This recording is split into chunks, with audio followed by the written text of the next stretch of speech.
آج فیاض کو پھر عمران کی تلاش تھی، لیکن وہ اپنے فلیٹ میں نہیں ملا۔ بہرحال اس تک پہنچنے کے لیے فیاض کو اچھی خاصی سراغ رسانی کرنی پڑی۔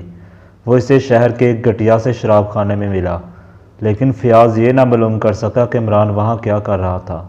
حقیقت تو یہ تھی کہ اس وقت اسے یہ معلوم کرنے کی ضرورت ہی نہیں محسوس ہوئی تھی کہ عمران وہاں کیوں آیا تھا۔ ہو سکتا ہے کہ کسی دوسرے موقع پر اسے کھوج پڑ گئی ہوتی، لیکن آج تو خود اس کے ہی ذہن میں انتہائی حیرت انگیز واقعات کے تصورات ابھر رہے تھے۔ عمران فیاض کو سڑک ہی پر دیکھ کر شراب خانے سے اٹھ گیا تھا، لیکن اس وقت اسے فیاض کی آمد گراں ضرور گزری تھی۔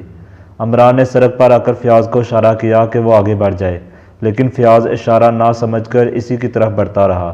نتیجہ یہ ہوا کہ عمران دوسری طرف مڑ کر بڑی تیزی سے چلتا ہوا ایک گلی میں گھس گیا۔ بہرحال بات اسی وقت فیاض کی سمجھ میں آئی جب عمران نظروں سے اوجھل ہو گیا۔ اب فیاض بھی آہستہ آہستہ اسی گلی کی طرف جا رہا تھا اور گلی میں داخل ہو کر اس نے اپنی رفتار تیز کر دی، مگر عمران کا کہیں پتہ نہ تھا۔ فیاض گلی سے گزر کر دوسری سڑک پر پہنچ گیا، لیکن اب بھی عمران کہیں نظر نہ آیا۔ فیاض کو تقریباً 1 یا 1.5 منٹ تک وہیں کھڑے رہ کر سوچنا پڑا کہ اب اسے کیا کرنا چاہیے۔ اچانک اسے ایک ریستوران کی کھڑکی میں عمران کا چہرہ نظر آیا۔ فیاض نے تیزی سے سڑک پار کی اور ریستوران میں داخل ہو گیا۔ کیا مصیبت آ گئی ہے؟ عمران نے جلائے ہوئے لہجے میں بولا۔ اس کی جلاہٹ کا مظاہرہ بھی انتہائی مضحکہ خیز معلوم ہوا کرتا تھا۔ تم بیٹھو تو یقیناً تم اس معاملے میں دلچسپی لوگے، فیاض نے اس کے شانے پر ہاتھ رکھ کر کہا۔ کیا ہے؟ جلدی سے بکو اور کچھ دنوں کے لیے میرا پیچھا چھوڑ دو۔ وہ لڑکی رضیہ اب ایک نئی کہانی سنا رہی ہے، فیاض نے کہا، مگر آخر تم اتنے اکھرے اکھرے سے کیوں ہو؟ فکر مت کرو، میں کلفی کی طرح جمع سا ہوں، تھوڑی آنکھوں کا قصور ہے، عمران گھڑی کی طرف دیکھتا ہوا بولا۔ میں تمہیں صرف 15 منٹ دے سکتا ہوں، تب تم جہنم میں جاؤ، مجھے کچھ نہیں کہنا۔ نہیں، تمہیں بہت کچھ کہنا ہے۔ تمہیں یہ بتانا ہے کہ ارشاد اپنے لڑکوں سے خائف تھا، اور تمہیں اس تصویر کے متعلق بتانا ہے جو ارشاد کے بیٹے نوشاد سے مشابہ ہے۔ پھر تم مجھے انسانی ہڈیوں کے ایک ڈھانچے کے متعلق بتاؤ گے۔ اوہ، تو رضیہ پہلے ہی بتا چکی ہے، فیاض نے مایوسی سے کہا۔ نہیں، اس نے مجھے کچھ بھی نہیں بتایا۔ تم اور کیا جانتے ہو؟ فیاض نے پوچھا۔ ظاہر ہے میں اتنا ہی جانتا ہوں گا جتنا مجھے رضیہ نے بتایا ہوگا، عمران نے خشک لہجے میں کہا۔ چند لمحے خاموش رہا، پھر بولا، لیکن رضیہ کو اس کا کیا علم کہ تم نے ہڈیوں کے اس ڈھانچے کو تہہ خانے سے نکلوا لیا ہے؟ اچھا پھر؟ فیاض اپنے ہونٹوں پر زبان پھیر کر بولا۔ اور ہڈیوں کے اس ڈھانچے کو دیکھ کر تمہیں بڑی مایوسی ہوئی، کیونکہ وہ ہڈیاں ہرگز نہیں تھیں، بلکہ تم اس کاریگری کے دل سے قائل ضرور ہو۔ لکڑی کا پنجر بنا کر اس پر سفید پالش کرنا آسان کام نہیں ہے، کافی محنت صرف ہوئی ہوگی۔ کیوں، کیا خیال ہے؟ تمہیں یہ سب کچھ کیسے معلوم ہوا؟ نہایت آسانی سے، جن لوگوں نے تہہ خانے میں جانے کا راستہ بنایا تھا۔ قطعی غلط، ان میں سے کوئی بھی نہیں بتا سکتا، وہ سب میرے محکمے کے آدمی تھے، فیاض نے کہا۔ اور تمہارے محکمے میں سب فرشتے ہیں، انہیں نہ تو شراب سے دلچسپی ہو سکتی ہے اور نہ عورت سے۔ میری سیکرٹری روشی کو تم کیا سمجھتے ہو سپر فیاض؟ اس نے تمہارے ایک آدمی سے سب کچھ معلوم کر لیا ہے۔ ہاں ہاں، فیاض کچھ نہ بولا، لیکن وہ عمران کو برابر گھورے جا رہا تھا۔ اب رہا اس تصویر کا معاملہ، تو اس کے متعلق تم مجھے بتاؤ گے، عمران نے کہا، پھر گھڑی کی طرف دیکھ کر بولا۔ صرف 5 منٹ اور باقی ہیں، میں غصہ مار دوں گا، فیاض جھنجھلا کر بولا۔ مگر 5 منٹ کے اندر ہی اندر، عمران نے سنجیدگی سے کہا۔ فیاض مزید کچھ کہے بغیر اٹھ گیا۔ اسے توقع تھی کہ شاید عمران اسے روکے گا، لیکن وہ بدستور بیٹھا رہا۔ فیاض دروازے تک جا کر پھر پلٹ آیا۔ میں اب صرف یہ کہنا چاہتا ہوں کہ اگر تم نے اس کیس میں دخل اندازی کی تو اچھا نہ ہوگا، فیاض نے کہا۔ لعنت بھیجتا ہوں تمہارے کیس ویس پر، عمران برا سا منہ بنا کر بولا۔ مجھے تیمور اینڈ بارٹلے کی فرم میں نوکری مل گئی ہے۔ فیاض بے ساختہ چونک پڑا۔ نوکری مل گئی ہے؟ اس نے متجبانہ دہرایا۔ اور کیا، ایک نہ ایک دن عقل آ ہی جاتی ہے۔ مہینے میں 150 روپے ملیں گے، بہت ہیں، اور کیا؟ فیاض پھر بیٹھ گیا۔ ہاں تو میں یہ کہہ رہا تھا، فیاض نے گراموفون کے ریکارڈ کی طرح بولنا شروع کر دیا۔ نشاد کو جب یہ بتایا گیا کہ وہ اس کے باپ کے کسی چچا کی تصویر ہے تو وہ بے تحاشا ہنسنے لگا۔ پھر اس نے بتایا کہ حقیقتاً اسی کی تصویر ہے جس نے قدیم لباس میں ایک مصور سے بنوائی تھی۔ اس نے مصور کا نام اور پتہ بتایا اور مصور نے بھی اس کے بیان کی تصدیق کر دی۔ تصویر کب بنائی گئی تھی؟ عمران نے پوچھا۔ آج سے 10 سال پہلے۔ پھر اب تمہارا کیا خیال ہے؟ عمران نے پوچھا۔ ظاہر ہے ایسے حالات میں یہ نہیں سمجھا جا سکتا کہ ارشاد کو کوئی حادثہ پیش آیا ہے اور کچھ، یہ تو بڑی موٹی سی بات تھی، عمران نے کہا۔ حالات کو مد نظر رکھ کر ایک ناخواندہ کانسٹیبل بھی یہی کہہ سکتا ہے، مگر تم محکمہ سراغ رسانی کے سپرنٹینڈنٹ ہو۔ تم کیا کہنا چاہتے ہو؟ فیاض نے پوچھا۔ مجھے الگ ہی رکھو تو بہتر ہے، ورنہ تم خود ہی کہہ چکے ہو کہ اچھا نہ ہوگا۔ فیاض کچھ نہ بولا، پھر تھوڑی دیر بعد کہنے لگا، معاملہ بہت پیچیدہ ہے۔ اگر وہ پنجر لکڑی کا نہ ثابت ہوا ہوتا تو کہا جا سکتا تھا کہ وہ اپنے لڑکے نشاط کو پھنسانا چاہتا ہے۔ بنڈل؟ کیا مطلب؟ فیاض اسے گھورنے لگا۔ کچھ نہیں، میں دوسری بات سوچنے لگا تھا، مگر ہاں، تم اس معاملے کو چھپا کیوں رہے ہو؟ میرا خیال ہے کہ سارے واقعات اخبار میں آ جانے چاہیے۔ اور خوب فیاض میری جان، بہترین موقع ہے۔ وہ ڈیلی میل کی رپورٹر ہے نا مس مونا، تم ایک بار اس پر مر مٹے تھے، پھر بعد کی اطلاع مجھے نہیں ہے کہ کیا ہوا تھا۔ خیر بہرحال تم اسے فون کر کے اپنے پاس بلاؤ اور صرف اس کے اخبار کے لیے ایک رپورٹ مرتب کروا دو، پھر دیکھنا، ہائے وہ بھی تم پر مر مٹے گی اور میں بعد کی اطلاع سے محروم ہو جاؤں گا۔ میں فی الحال اس کی پبلسٹی نہیں چاہتا، فیاض نے کہا۔ اچھی بات ہے، تو پھر میں ہی مس مونا کو مر مٹنے کا چانس دوں گا۔ تم ایسا نہیں کرو گے، فیاض نے سخت لہجے میں کہا۔ اماں لعنت ہے اس پر، لا حول ولا قوت، مجھے کیا، میں تو تیمور اینڈ باٹلے والی بات بھی تمہیں بتانی پڑے گی، فیاض نے کہا۔ بتا تو دیا کہ مجھے وہاں نوکری مل گئی ہے۔ خیر پرواہ نہیں، فیاض نے لاپرواہی ظاہر کرنے کی کوشش کرتے ہوئے کہا۔ میں تمہیں کامیاب نہیں ہونے دوں گا۔ 15 منٹ پورے ہو گئے، عمران اسے گھڑی دکھاتا ہوا بولا، لیکن میں 1 منٹ اور دے کر اتنے وقفے میں یہ ضرور کہوں گا کہ تم ان واقعات کی تشہیر کیے بغیر کامیاب نہیں ہو سکتے، لیکن اس سلسلے میں اس سام کا تذکرہ کرنا نہیں بھولو گے جو رضیہ کے وینٹی بیگ سے برآمد ہوا تھا۔ اور رضیہ تیمور اینڈ باٹلے کے شو روم سے نکل کر سیدھی ارشاد منزل گئی تھی۔ فیاض کچھ سوچنے لگا، آخر اس نے تھوڑی دیر بعد سر ہلا کر کہا، اب میں بھی یہی سوچ رہا ہوں کہ ان واقعات کی پبلسٹی ضرور ہونی چاہیے۔ آخر اس سے ارشاد کا مقصد کیا تھا؟ گڈ، تم بہت اچھے بچے ہو، بس اب جاؤ، لیکن تم رضیہ کے وینٹی بیگ والے سانپ کے متعلق تیمور سے ضرور پوچھ گچھ کرو گے۔ کیا فائدہ ہوگا؟ بہت فائدہ ہوگا، یہ نسخہ درد کمر کے اکسیر ہے۔ پھر اتر آئے بکواس پر، پرواہ نہ کرو۔ ہاں، سب سے زیادہ ضروری بات تو رہ ہی گئی، اخبارات میں ان واقعات کی تفصیل آ جانے کے بعد ہی تم تیمور سے پوچھ گچھ کرو گے، اس سے پہلے نہیں۔ یار عمران، کیوں بور کر رہے ہو؟ آخر اس سے کیا ہوگا؟ ڈلیوری آسانی سے ہو جائے گی، خدا سمجھے تم سے۔ اور ہاں، تیمور اینڈ باٹلے کے آفس میں مجھ سے ملنے کی کوشش کبھی نہ کرنا، سمجھے؟ بس اب جاؤ، میں ڈیوٹی پر جا رہا ہوں، لنچ کا وقفہ ختم ہونے میں صرف 10 منٹ باقی رہ گئے ہیں۔ فیاض کے اٹھنے سے قبل عمران ہی اٹھ کر باہر نکل گیا۔ ٹائپسٹ لڑکی جو جولیا اسے بہت غور سے دیکھ رہی تھی، وہ کاغذات پر جھکا ہوا بڑے بڑے سے منہ بنا رہا تھا اور ایسا معلوم ہو رہا تھا جیسے وہ خود کو اس چھوٹے سے پارٹیشن میں تنہا محسوس کر رہا ہو۔ اس پارٹیشن میں صرف 2 میزیں تھیں، ایک پر ٹائپسٹ لڑکی جولیا بیٹھتی تھی، دوسری میز اسسٹنٹ اکاؤنٹنٹ کی تھی۔ برا اسسٹنٹ اکاؤنٹنٹ پچھلے 4 دنوں سے 2 ماہ کی رخصت پر تھا، اس کی جگہ نیا اکاؤنٹنٹ آ گیا تھا۔ یہ نیا اکاؤنٹنٹ کافی وجیہہ، جامہ زیب اور نوجوان آدمی تھا۔ پہلے دن جولیا اسے دیکھ کر بہت خوش ہوئی تھی، اس نے سوچا تھا کہ کم از کم 2 ماہ تک تو وہ ہر قسم کی بوریتوں سے دور ہی رہے گی۔ پرانا اکاؤنٹنٹ بہت نک چرا تھا اور جولیا اسے پسند نہیں کرتی تھی، مگر یہ نیا اکاؤنٹنٹ اس پرانے اکاؤنٹنٹ سے بھی زیادہ بور ثابت ہوا۔ وہ سارا دن سر جھکائے ہنسوں میں غرق رہتا اور اس پارٹیشن میں ٹائپ رائٹر کی کٹ کٹ کے علاوہ اور کوئی آواز نہ سنائی دیتی۔ پرانے اکاؤنٹنٹ کی بکواس جولیا کو گراں گزرتی تھی اور اب نئے اکاؤنٹنٹ کی حد سے بڑی ہوئی خاموشی سے کھلنے لگی تھی۔ کبھی وہ اسے ذہنی طور پر بہت اونچا آدمی معلوم ہونے لگتا اور کبھی بالکل بدھو۔ وہ اکثر ٹائپ رائٹر پر ہاتھ روک کر اسے غور سے دیکھنے لگتی۔ اس وقت بھی وہ کام بند کر کے ہولے ہولے اپنی انگلیاں دبا رہی تھی اور اس کی نظریں اکاؤنٹنٹ ہی پر تھی جو کاغذات پر سر جھکائے اونگ رہا تھا۔ اکثر وہ چونک کر اس طرح آنکھیں پھاڑنے لگتا جیسے نیند کو بھگانے کی کوشش کر رہا ہو۔ دیکھتے ہی دیکھتے اس نے اپنے گال میں بہت زور سے چٹکی لی اور سی کر کے بسوڑنے لگا۔ جولیا کو بے ساختہ ہنسی آ گئی۔ اس کا کہکا سن کر اکاؤنٹنٹ چونک پڑا اور پھر اس کے چہرے سے کچھ اس قسم کی حجاب امیز سراسیمگی ظاہر ہونے لگی جیسے کسی نے سرے بازار اس کے چپت رسید کر دی ہو۔ وہ دیکھیے، وہ ہکلایا، مجھے دراصل نیند آ رہی تھی اور میں نیند کو بھگانے کے لیے یہی کرتا ہوں۔ میرا تو خیال تھا کہ آپ کو کبھی نیند ہی نہ آتی ہوگی، جولیا نے پوچھا۔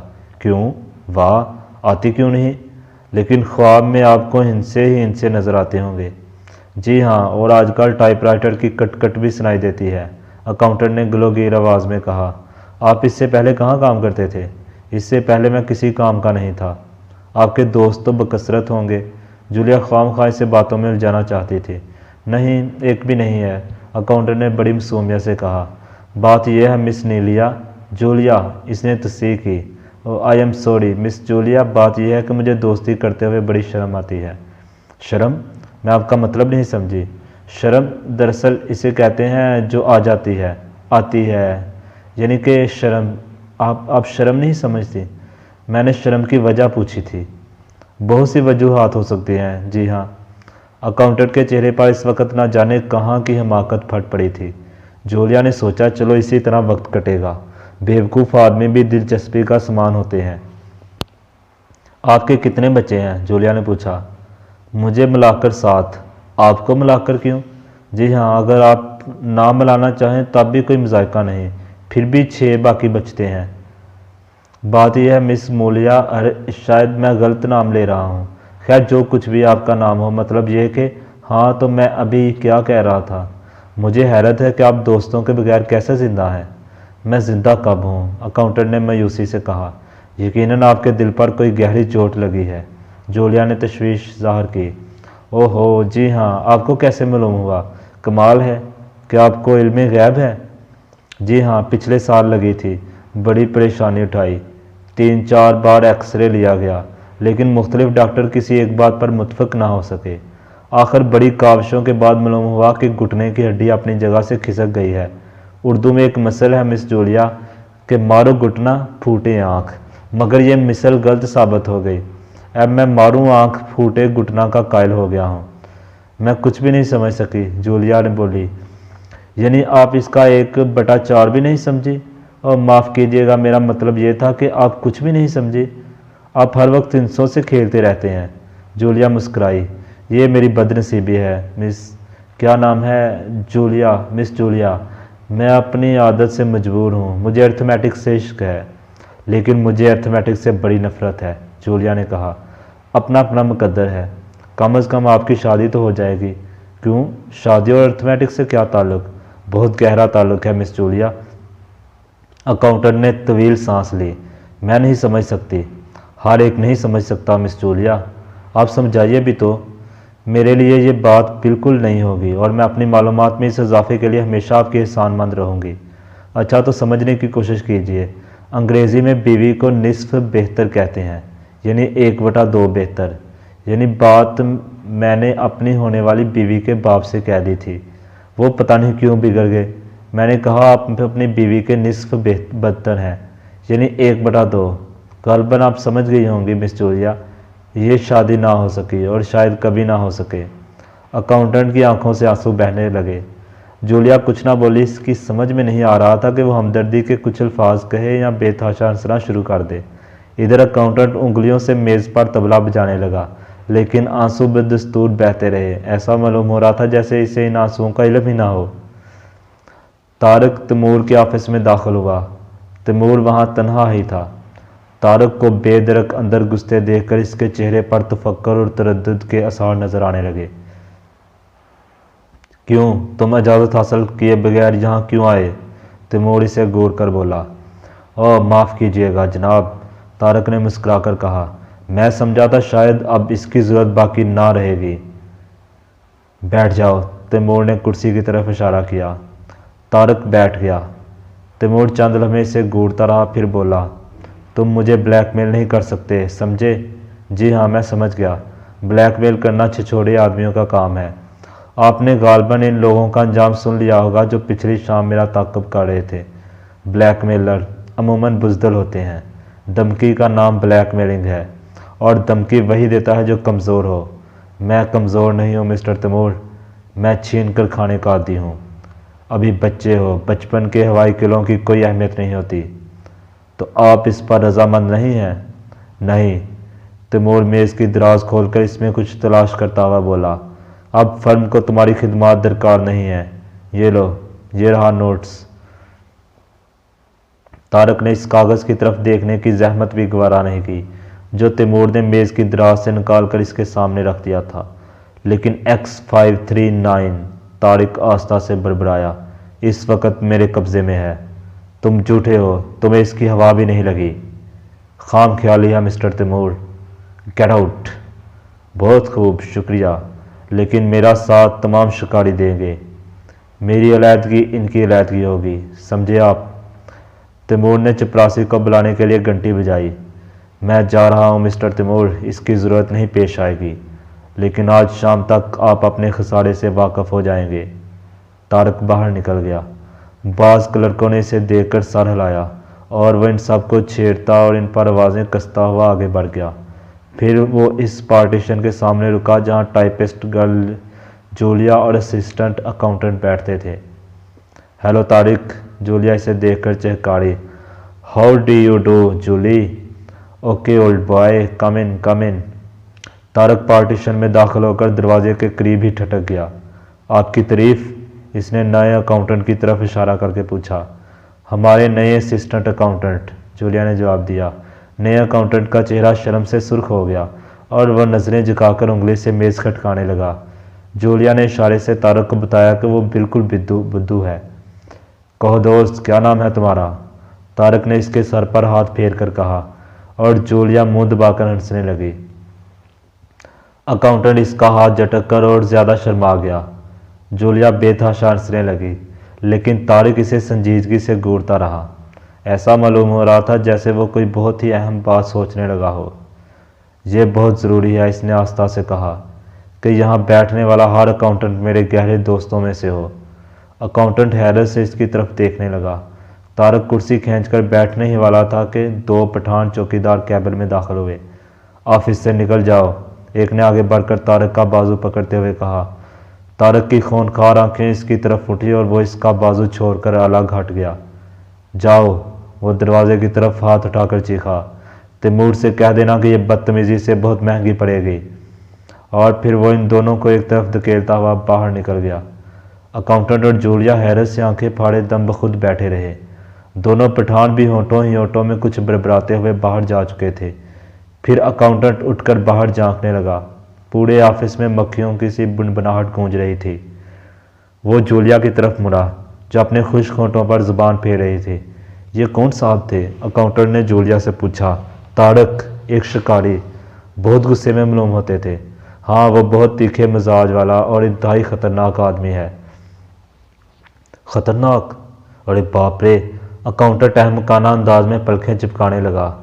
پتہ نہیں کیا بات ہے، اس نے مسٹر تیمور کے لیے بہت سخت قسم کے الفاظ استعمال کیے تھے۔ مسٹر تیمور کے لیے؟ اکاؤنٹنٹ نے بکھلا کر کہا۔ اب پھر ہونٹ پیچ کر کچھ سوچتے رہنے کے بعد آہستہ سے بولا، میں نے نہیں سنا تھا، ورنہ اس کا سر توڑ دیتا۔ مسٹر تیمور تو بہت اچھے آدمی ہیں، آپ اس کا سر توڑ دیتے؟ جولیا ہنسنے لگی۔ کیوں، کیا میں اس سے کمزور ہوں؟ پھو، ان پٹھانوں کی حالت دیکھی تھی آپ نے؟ کانپ کر رہ گئے ہوں گے۔ میں نہیں سمجھ سکتی کہ کیا واقعہ پیش آیا ہے، جولیا نے تشویش آمیز لہجے میں کہا۔ میں اسے ضرور پیٹوں گا۔ کیا آپ مجھے اس کے گھر کا پتہ بتائیں گی؟ جولیا پھر ہنسنے لگی۔ دفعتاً اکاؤنٹنٹ بگڑ گیا۔ آپ میرا مذاق اڑا رہی ہیں؟ جولیا اس کی بات کا جواب دیے بغیر پارٹیشن سے نکل گئی۔ شاید وہ اس واقعے کی وجہ معلوم کرنا چاہتی تھی۔ اکاؤنٹنٹ بھی پردہ ہٹا کر دروازے میں کھڑا ہو گیا۔ سارے کلرک ایک دوسرے سے سرگوشیاں کر رہے تھے۔ مینیجر کی کرسی خالی تھی۔ اکاؤنٹنٹ کی نظر تیمور کے کمرے کی طرف اٹھ گئی۔ وہ چند لمحے کچھ سوچتا رہا، پھر اس نے اپنی پتلون کی جیبیں ٹٹولی اور لمبے لمبے قدم رکھتا ہوا غسل خانے کی طرف چلا گیا۔ غسل خانہ تیمور کے کمرے کی پشت پر تھا اور دونوں کے درمیان میں صرف ایک دیوار حائل تھی۔ اس نے غسل خانے کا دروازہ اندر سے بولٹ کر کے شیشوں پر سیاہ پردہ کھینچ دیا۔ پھر پتلون کی جیب سے ایک چھوٹی سی سیاہ رنگ کی ڈبیا نکالی جس سے ایک پتلا سا تار منسلک تھا۔ دیکھتے ہی دیکھتے اس نے وہ تار اس تار سے جوڑ دیا جو ایک ننھے سے روشن دان سے نیچے لٹک رہا تھا۔ بادی نظر میں وہ تار ایسا معلوم ہو رہا تھا جیسے مکڑی کے جالے میں کوئی ہلکا سا تنکا پھنس گیا ہو۔ سیاہ رنگ کی ڈبیا اس نے اپنے کان سے لگا لی۔ ڈبیا دراصل ایک چھوٹے سے مگر طاقتور ڈیکٹا فون کا ریسیور تھی۔ دوسری طرف تیمور اس بات سے قطعی بے خبر تھا کہ اس کے کمرے میں کہیں پر ایک ڈیکٹا فون پوشیدہ ہے اور اس وقت اس کی ساری گفتگو غسل خانے میں سنی جا رہی ہے۔ وہ اپنے مینیجر سے کہہ رہا تھا، اس لونڈے کا انتظام ضروری ہے ورنہ سب برباد ہو جائے گا۔ وہ چاروں بری طرح زخمی ہوئے ہیں، گاڑی کمپنی کی تھی، لہٰذا پولیس کا ادھر توجہ دینا ضروری ہے۔ دوسری مصیبت، آج کا اخبار تم نے پڑھا ہی ہوگا، ارشاد کی کہانی کے متعلق کیا خیال ہے؟ وہ میری سمجھ میں تو نہیں آئی، مینیجر بولا۔ اس بات پر بہت زیادہ زور دیا گیا ہے کہ وہ لڑکی جس کے وینٹی بیگ سے سانپ برآمد ہوا تھا ہمارے شو روم سے نکل کر سیدھی ارشاد منزل گئی تھی۔ اس کا یہ مطلب ہوا کہ پولیس اس معاملے میں بھی ہمیں گھیرنے کی کوشش کرے گی۔ اس طرح دو مختلف معاملات میں ہمیں پولیس سے دو چار ہونا پڑے گا۔ خیر بہرحال، لیکن یہ تو دیکھو کہ طارق کیا کر رہا ہے۔ میرا دعویٰ ہے کہ اس کی وینٹی بیگ میں اسی نے سانپ رکھا ہوگا۔ ایسے حالات پیدا کر کے وہ مجھے بلیک میل کرنا چاہتا ہے۔ لیکن ارشاد تیمور ایک طویل سانس لے کر بولا، ہاں اس کا معاملہ بھی غور طلب ہے۔ کیا یہ بھی طارق ہی کی شرارت ہو سکتی ہے؟ کچھ کہا نہیں جا سکتا۔ یہ معاملہ بہت پیچیدہ ہے، فی الحال اسے رہنے ہی دو۔ میں طارق کے لیے کوئی معقول انتظام چاہتا ہوں۔ مجھے صرف 3 دن کی مہلت دیجیے۔ ان 3 دنوں میں کچھ نہ کچھ ضرور ہو جائے گا، مگر آپ کو تھوڑا صبر سے کام لینا چاہیے۔ آپ جانتے ہیں کہ وہ شیر کی طرح نڈر اور لومڑی کی طرح چلاک ہے۔ ہوگا، اب تو جو کچھ ہونا تھا ہو چکا، اس کے لیے کچھ کہنا ہی بیکار ہے۔ کچھ دیر تک خاموشی رہی، پھر تیمور نے کہا، اس نے دھمکی دی ہے کہ اس کے ساتھ ہی دوسرے شکاری بھی فرم سے قطع تعلق کر لیں گے، لہٰذا تم سب سے پہلے یہ معلوم کرنا چاہیے کہ سارے شکاری کیمپ میں موجود ہیں یا کچھ چلے بھی گئے۔